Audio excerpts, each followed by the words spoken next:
Rod Sims, just talking about the root and branch competition review being undertaken by Ian Harper, are you approaching it with the idea of protecting the ACCC as it is, or do you think that there's a case for a breakup of the ACCC?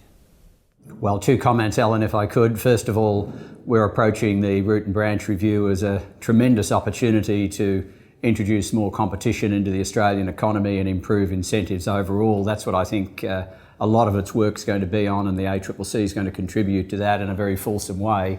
But to answer your question directly, look, whether you call it defensiveness or not, Alan, I actually think there's a lot of merit in the current structure. I think having competition and consumer issues together makes complete sense. The synergies in terms of thought processes and what you're about, a lot of cases we take have both competition and consumer implications. Then, of course, you look at our role in telecommunications. That always raises issues of misuse of market power. Now, if you separate, and consumer issues, if you separate the telco regulator from the ACCC, you'd have two organisations poring over the telco sector, and you'd lose the synergies that we currently have. And I think that example applies in energy. But basically, it's become a huge bureaucracy now with all of the extra things that, in particular, the Labor Party has given you. I mean, surely it must be becoming unwieldy to operate the thing. Oh, not at all, Alan. Look, thank you for that segue to make the point. I mean, we're currently 800 staff. We're heading down, as most APS agencies are.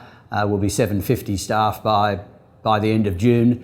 That makes us just a little bit bigger than APRA, makes us about a third of the size of ASIC, makes us much smaller than the Reserve Bank. We're quite a small agency, Alan.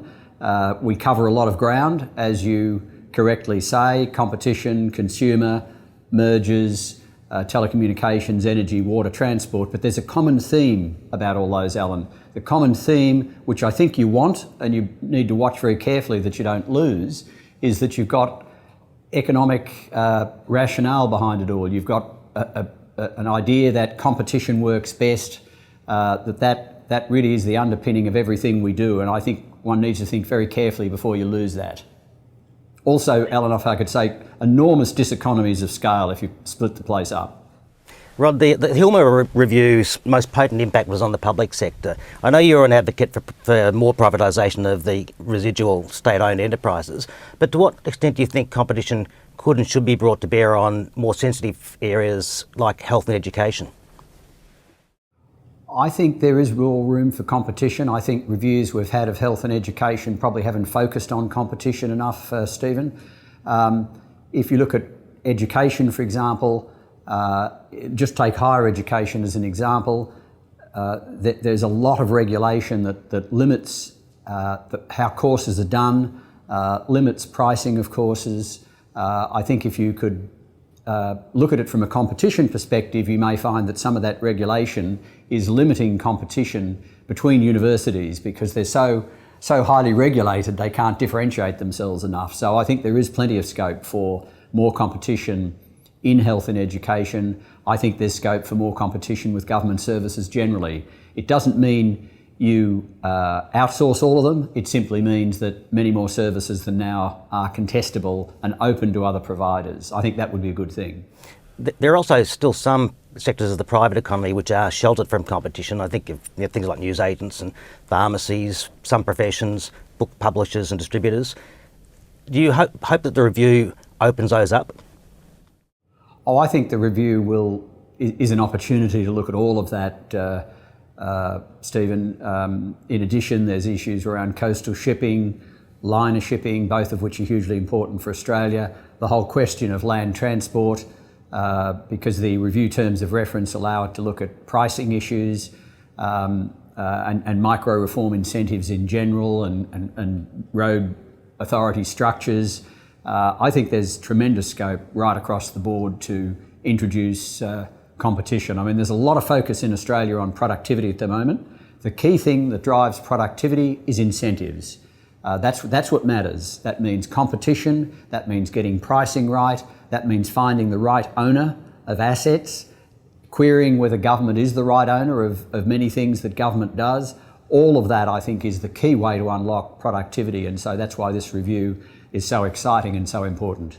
It's interesting in the light of this discussion about all the other areas of the economy where there is not enough competition and there should be more, and the work you could do in that area, that you spend so much time focusing on an area where there's clearly a lot of competition, which is the supermarkets.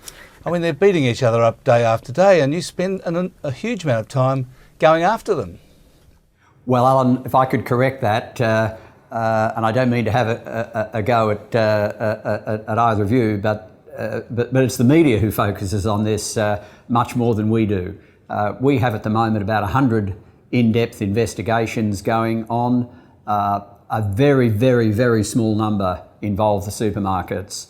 I give the example, Alan, we late last year, or late 2012 it was, we instituted proceedings in a cartel matter. That didn't get reported.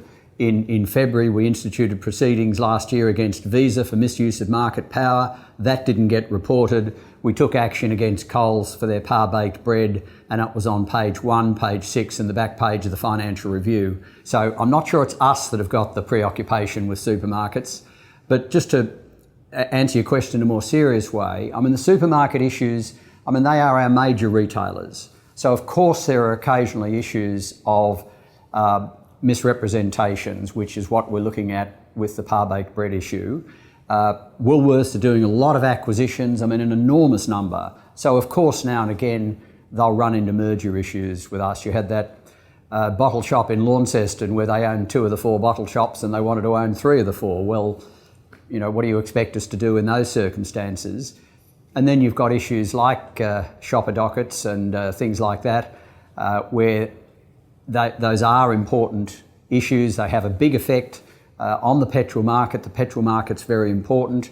It's just that they're big players in many sectors, Alan, so it's not surprising that we come across them a bit, but you know, the amount of time I spend on supermarkets, Alan, would be 2% of my time, if that. Notwithstanding what you've just said, Rod, there is a view that the whole gestation of this review was the focus on supermarkets. And I suppose that's a sort of a shorthand for small business versus big business. Do you see some of the core issues before the inquiry being about that relationship between small business and big business? Alan, Stephen, there was that focus, I accept, but early on the opposition said this review was another Hilmer review. And of course the Hilmer review was 70% microeconomic reform. They deliberately used the term Hilmer review, so I think the then opposition current government has always been quite clear that this review was quite a broad one. Now of course there has been a lot of concern by small business, issues that they would allege around misrepresentations, unconscionable conduct, misuse of market power. I think the thing with our Act is that it's a very tricky area. I mean, everybody has a view on these essentially economic philosophical issues. I mean, big business has a view that they should be able to run unfettered.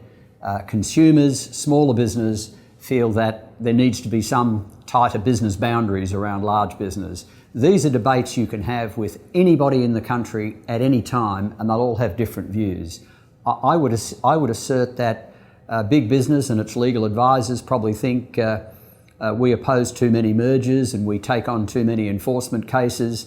I would argue the other 98% of the population think we let too many mergers through and we're not active enough enforcing the Act. So you're always going to have these debates, and I think it's really, really healthy that we have these debates, that we don't just assume that what we've got is working, because it's crucially important in a market economy that people have faith in it. And that's a lot to do with their faith in the laws that we work under and how we do our job. We'll have to leave it there, Rod, but thanks very much for joining us. Thanks, Alan. Thanks, Stephen. Sorry we ran out of time. Happy to do it again. Thank you, Rod.